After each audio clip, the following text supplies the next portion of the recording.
Happy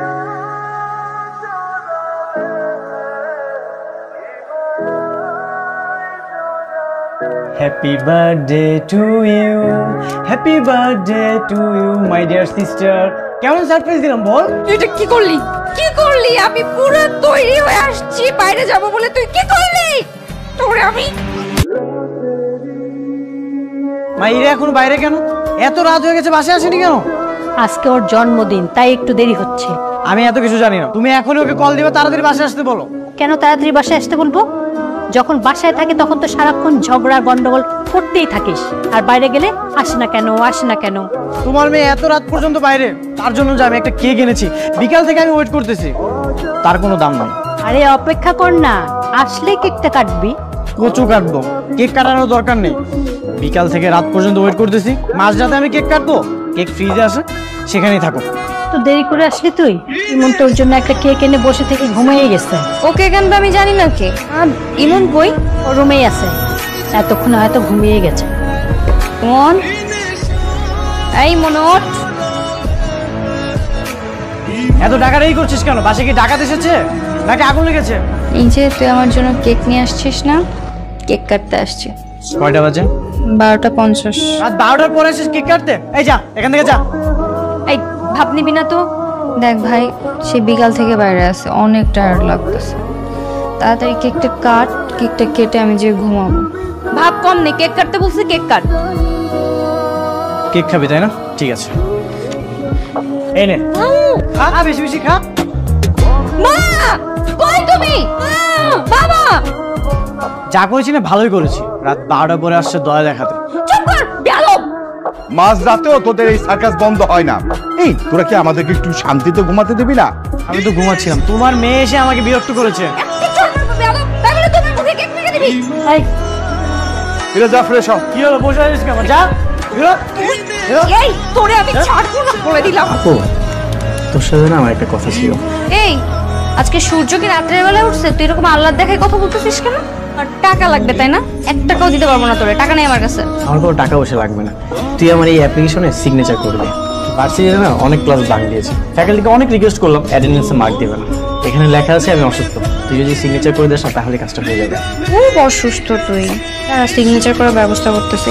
বাবা, মা, তোমার ছেলে সুপারিশ নিয়ে আসছে আমার কাছে। তোমার ছেলে অসুস্থ, ক্লাস বাঙ্ক দিয়েছে, এখন অ্যাপ্লিকেশন নিয়ে আসছে এটাতে সিগনেচার করে দিতে, যাতে সে ফুল মার্কটা পায় অ্যাটেন্ডেন্সে। জীবন, কেন ক্লাস ফাঁকি দিচ্ছিস? কি করিস তুই? ক্লাস ফাঁকি দিছিস কি জন্য বল? ক্লাস ফাঁকিতে কোথায় যাস? রাস্তায় মাস্তানি করিস নাকি? হ্যাঁ, তুই আমার বাসার থেকে আজকেই বেরিয়ে যাবি। আহা, থামো তো, কি করো সব? যেটা করছি ঠিকই করছি। ঠিক আছে, আমি বেরিয়ে যাচ্ছি। তোমরা সবসময় আমার সাথে শুধু এমন করো। তোমাদের তো আমি সন্তান না, ও একমাত্র সন্তান। তুই আমি কখন থেকে ফোন দিচ্ছি, তুই আমার ফোন ধরিস না কেন? আমার ইচ্ছা তাই আমি ধরি না। একটা থাপ্পড় দিব বেয়াদব। চল বাসে চল। তুই যা, আমি বাসাতে যাবো না। দেখিস নি তোর বাপ যে আমাকে বাসা থেকে বের করে দিছে? নিজে সব ঝামেলা লাগে, এখন গাছের গোড়া কেটে আগে পানি দিতে আসছো তাই না? আচ্ছা ঠিক আছে, সরি। তোর অ্যাপ্লিকেশনে আমি নিজে সিগনেচার করে দিব। চল এখন বাড়ি চল। আমি যাবো না। তোর জোর করে নিয়ে যাবো। বললাম না আমি যাবো না। আসলি যে, ভার্সিটি বন্ধ নাকি? কিছু ছেলে রাস্তায় বিরক্ত করছিল, তাই চলে আসছে। মানুষের রুচির এতই অকাল পড়েছে যে তোর মতো চেহারার মানুষকে বিরক্ত করবে। মা, তোমার ছেলেকে চুপ করতে বলো কিন্তু। আচ্ছা তোর যে চেহারা, তোকে দেখে যে ওরা অজ্ঞান হয়ে যান, এটাই তো অনেক। আচ্ছা এই, তুই কি নিজেকে বিশ্ব সুন্দরী মনে করি? আমি তোর এসব ইপ্রিজিং বিশ্বাস করি না। ঠিক আছে তাহলে আমার সাথে চল, যে নিজের চোখে দেখে আসবি। এমনি মন মেজাজ খারাপ, সবসময় তোমার ছেলে আমাকে খোঁজা মারার কথা বলতেই হবে। চল।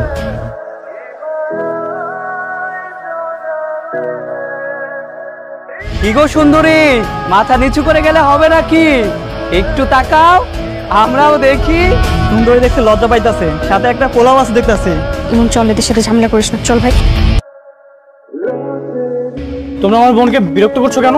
করছি, ভাল লাগছে। কি হয়েছে? রাস্তায় একটা মেয়েকে বিরক্ত করতে লজ্জা করে না? কি রে, ওই দি ঝাড়ি দেয়, তুই কি নিজের শাহরুখ খান ভাবস? হ্যাঁ,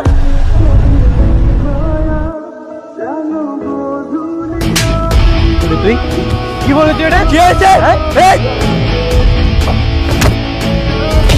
একটা মাস্তান ছেলেকে জন্ম দিয়েছি আমি, রাস্তাঘাটে মারামারি করে বেড়াই। এই তোকে আমি মারামারি করতে নিষেধ করছিলাম না?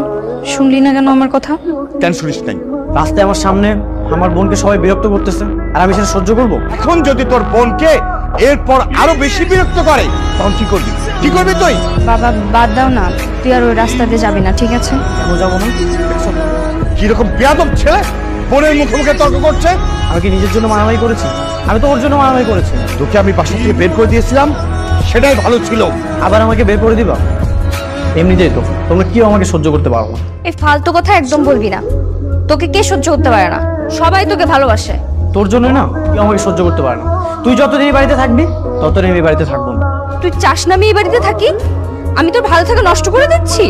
তোর কারণেই তো বাবা আমার কাছে আমি শত্রু হয়ে গেছি। তুই বাসা থেকে চলে যা, যা বলছি। ঠিক আছে, তাহলে সেটাই হবে। তোমাদের মেয়ে যতদিন বাসাতে থাকবে ততদিন এই বাসাতে আমি ফিরবো না।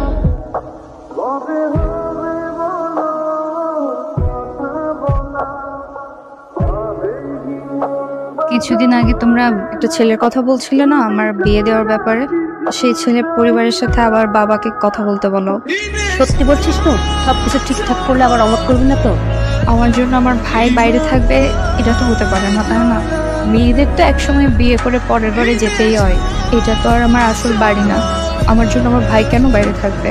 যত দ্রুত সম্ভব বিয়ে করে এখান থেকে চলে যেতে চাই। এখানে দাঁড়িয়ে আছিস, তোকে সবাই খুঁজছে।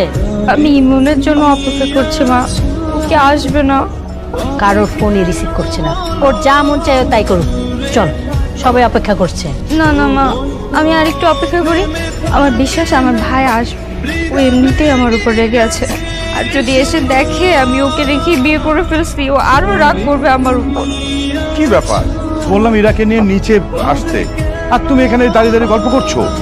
আরে তোমার মেয়েই তো যেতে চাচ্ছে না, ইমনের জন্য অপেক্ষা করছে। বাবা তুমি একটু ইমনকে ফোন দাও না। আমি তো অনেকবারই ইমনকে ফোন দিছিলাম, কিন্তু ফোনটা পিক করছে না। সবাই ওয়েট করছে। আয় মা, আয়। আর কাঁদিস না মা, গাড়িতে ওঠ। মা ইমন কি আর আসবে না? ওকে আমি রেখে যেতে পারবো না। নিজের জেদ বজায় রাখতে হয়তো আসবে না। আরেকবার ওকে ফোন দাও না। হ্যালো, তুই কোথায়? আছি বাইরে। তোমার মেয়ে কি বাসা থেকে বিদায় হয়েছে? তোর সাথে দেখা না করেও যাচ্ছে না। ও বাসা থেকে এখনো বিদায় হয়নি, তাহলে আমাকে কল দিয়েছো কেন? তোর একমাত্র বোন চলে যাচ্ছে, তুই দেখা করতে আসবি না? না, আমি আসবো না। ইমন কতক্ষণে আসবে? ওকে রওনা করছে? তুই থাকতে ও বাড়িতে আসবে না। হ্যালো মা ইমন আসছে? হ্যাঁ, একটু আগে আসলো। ইমনের সাথে কথা বলবি? হ্যাঁ তেমন একটু কথা বলি। ইমন, তোর আপু কথা বলবে তোর সাথে। মা, আমি ওর সাথে কথা বলবো না। শোন না মা, ইমন তো নাস্তা খাচ্ছে, পরে কথা বলবে তোর সাথে। আচ্ছা ঠিক আছে মা, তাহলে রাখি। কেমন আছো? জি ভাইয়া, ভালো আছি। আপনি কেমন আছেন? আলহামদুলিল্লাহ ভালো। এখানে কি করছিলে? তেমন কিছু না, এমনি এখানে আড্ডা দিচ্ছিলাম। বিয়ের দিন তো তুমি ছিলেই না, তার জন্য তোমার সঙ্গে আমার কোনো কথাই হয়নি। আজকে দেখা হলো, তাও কিনা এই রাস্তায়। হ্যাঁ, আমি একটু ব্যস্ত ছিলাম তো, এই জন্য আর কি। চলো আমার সঙ্গে বাসায় চলো, তোমার আপাকে দেখে আসবে। না না ভাইয়া, অন্য একদিন যাব। ঠিক আছে, মনে থাকে যেন। ঠিক আছে ভাই। আচ্ছা থাকো। ভাইয়া একটু দাঁড়ান, আমি আসতেছি।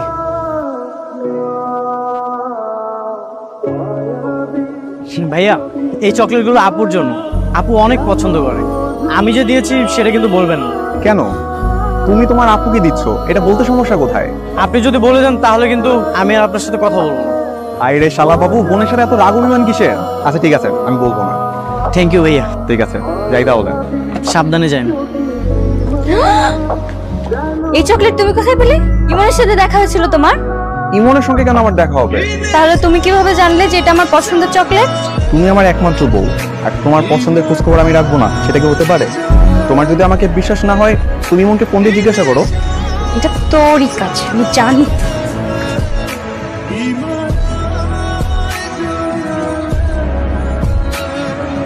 তুই কি আমার ফোন দিবি না? না, ফোন দিব না। ও যদি আর একবার ফোন দেয় তাহলে রিসিভ করব। হ্যালো, আমি শিহাব, তোমার দুলা ভাই। ও ভাইয়া, কেমন আছেন? আমি তো ভালো আছি, কিন্তু তোমার বোনের শরীরটা না খুব একটা ভালো নেই। কি বলছেন ভাইয়া? আপুর কি হয়েছে? প্রচন্ড জ্বর এসেছে, মেডিসিন খাচ্ছে, কিন্তু তারপর জ্বর কমছে না, পরক্ষণে বেড়ে যাচ্ছে। এদিকে আবার জ্বরের করে মাঝে মাঝে ইমন ইমন বলে ডাকছে। আচ্ছা ঠিক আছে, আমি আমার আব্বুকে বলতেছি তারা যেন তাড়াতাড়ি আপনাদের বাসাতে যায়। আমার দুলাভাই ফোন দিয়েছিল, আপুর নাকি জ্বর। হ্যাঁ জ্বর, আমার সাথে কথা হয়েছে। তোমরা এখনো বাসাতে কেন? এখনো যাওনি? আমাদের যখন সময় হবে তখন আমরা যাব, আগে তোর বাবা আসুক। আমরা তো যাবই, তার আগে তুই একবার দেখায় না, তাহলেই তো হয়।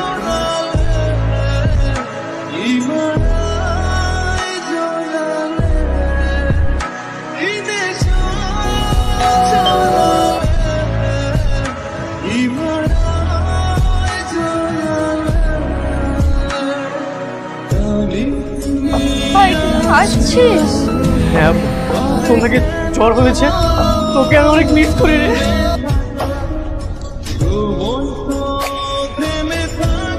তোরা কেমনে করেছিস? তুই জানিস আমি তোর জন্য প্রতিদিন কেমনে করছি। তুই আমাকে মাফ করে দে, আমি আর কখনো তোর সাথে অভিমান করবো না, কখনো অভিমান করবো না। এভাবে দরজায় দাঁড়িয়ে আর কতক্ষণ কান্না করবা? হ্যাঁ তাই তো, আমার ভাই কতদিন পর আসছে, কাঁদে না ভাই, আসতো। বস বস, কি খাবি তুই? হ্যাঁ দাঁড়া, তোর খাওয়ার ব্যবস্থা করে। শোনো না, যাও না একটু বাজারে যাও, বাজার করে নিয়ে আসো। আপু কিচ্ছু করা লাগবে না, তোর শরীরে না জ্বর? আরে জ্বর পালাই গেছে, ভাইকে দেখলে আবার জ্বর থাকে নাকি? আমার জ্বর জানাতে পালাই গেছে। তুই কি খাবি? গরুর মাংস, রোস্ট, পোলাও, বিরিয়ানি, কোনটা খাবি? আপু আমি খেতে আসিনি, আমি তোর সাথে একটু কথা বলতে আসছি। জানিস আপু, বাসাতে না আমার অনেক একা লাগে রে, আমি না তোকে অনেক মিস করি রে। ফোন দিলে ফোনও ধরে না, আবার বলে মিস করে। জানিস আপু, যখন আমি পিৎজা খেতে যাই তখনই তোর কথা মনে পড়ে, এই জন্য তো এখন আমি পিৎজাই খাই না। তুই আমার জন্য পিৎজা খাস না? পিৎজা না তোর পছন্দের? দাঁড়া, তোর পিৎজা খাওয়ার ব্যবস্থা কর। তোমাকে আর বলতে হবে না, আমি অলরেডি 2টো পিৎজা অর্ডার করে দিয়েছি। তোমরা আরো বেশি করে কান্নাকাটি করো, কান্না করতে করতে যখন ক্ষুধা লেগে যাবে তারপর পেট ভরে পিৎজা খেও। আমি আর কান্নাকাটি করতেছি না, তুই কিন্তু 1 সপ্তাহ আমার বাসায় থেকে যাবি। আমি 1 সপ্তাহ আগে তোকে যেতেই দেবো না, ঠিক আছে? ঠিক আছে আপু।